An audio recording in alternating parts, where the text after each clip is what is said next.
Olá, meus irmãos, a paz do Senhor Jesus, a paz de Deus, graça e paz a todos.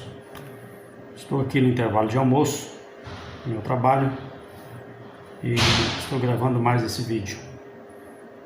Mais um pequeno estudo referente às duas casas de Israel, ou seja, para que possamos entender melhor as duas casas de Israel. Vamos complementando aos poucos com pequenos vídeos, para que os irmãos vá entendendo melhor esse ensinamento, porque eu concordo que realmente eu tenho 3 vídeos que são maiores, onde eu explico sobre as duas casas de Israel, mas para quem nunca ouviu falar ou não entende essa parte da escritura, fica mais difícil entender assim de imediato.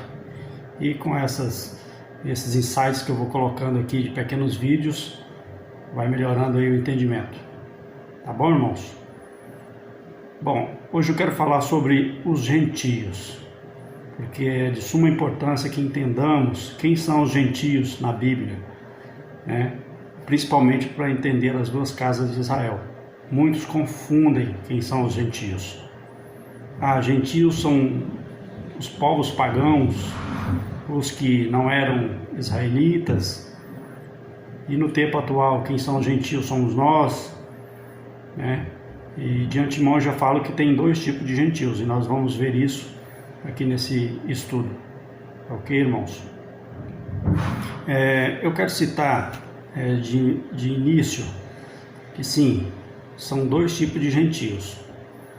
São os gentios pagãos, aquelas nações, tribos, aqueles povos que não conheciam ao Deus de Israel, e muitos até hoje não conhecem, então são considerados gentios, como nós, irmãos.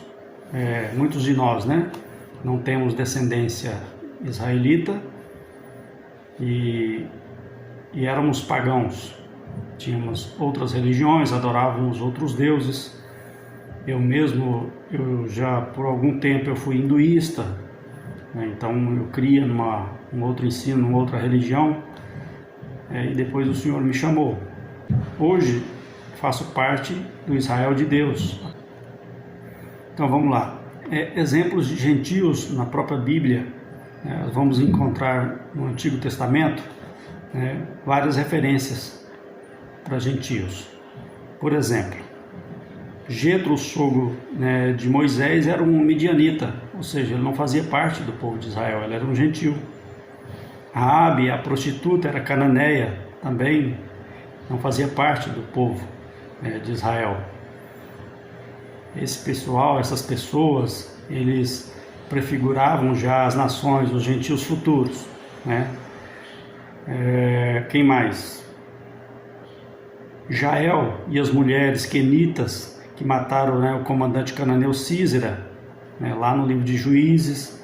Naamã era um aramaico, aquele que se lavou 7 vezes no Jordão para se curar da lepra.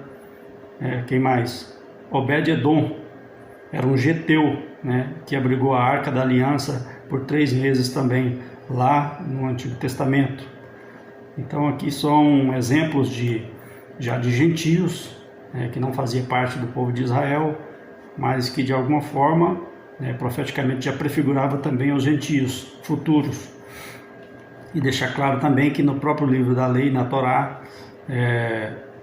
o próprio Deus, o nosso Deus, ele falava que aquele que era estrangeiro, era gentil, mas que se convertesse aos ensinamentos, à Torá, ele era acolhido também pelo povo de Israel, e era considerado também um israelita, Isso também já prefigurando o futuro. Depois o Senhor, através de promessas, através de Abraão, Isaac e Jacó, disse que através deles iriam sair multidões de nações, como nós já conhecemos, e através do estudo das duas casas de Israel, nós entendemos melhor isso aí. Tudo bem, então esses são os gentios, pagãos, vamos dizer assim. Mas e os gentios citados, por exemplo, por Paulo e pelos apóstolos? Quem eram esses gentios? Será que eram só os pagãos ou não? Se observarmos então o estudo das duas casas de Israel, o reino do norte, quando ele foi cativo, né, ele se espalhou depois através das nações. Quem não entende ainda essa parte pode verificar nos nossos vídeos anteriores sobre as duas casas de Israel e vai entender sobre isso.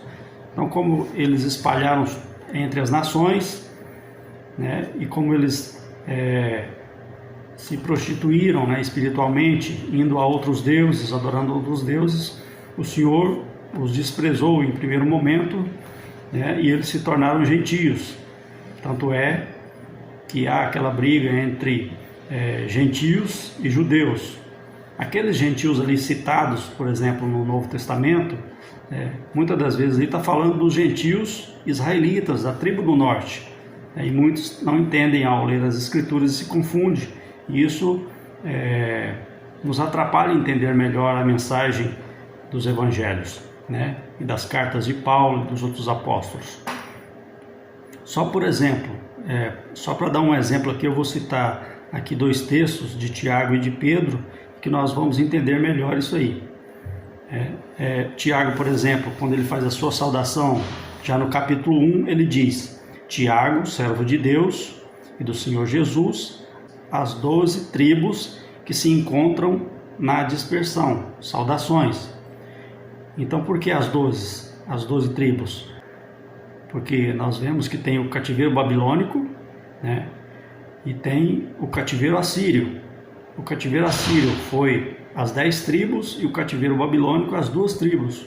Então, todas as 12 tribos pecaram diante do Senhor. O Senhor conservou depois, através do retorno de Judá e Efraim, porque deles iriam vir o Messias. Permitiu que as 2 tribos retornassem, né, e permanecesse naquela terra até os dias de hoje.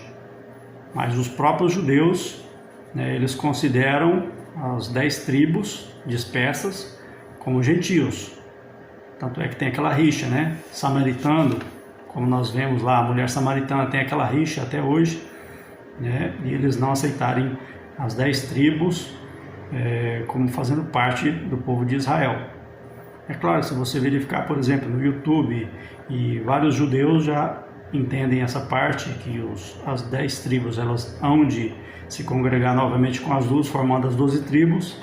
Eles próprios dizem que não faz essa acepção, mas tem sim uma divisão entre eles próprios até os dias de hoje.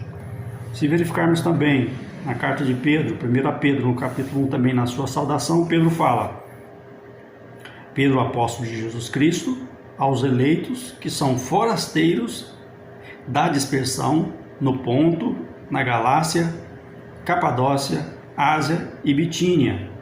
Então, eleitos que são forasteiros da dispersão. Então ali ele já estava direcionando a sua carta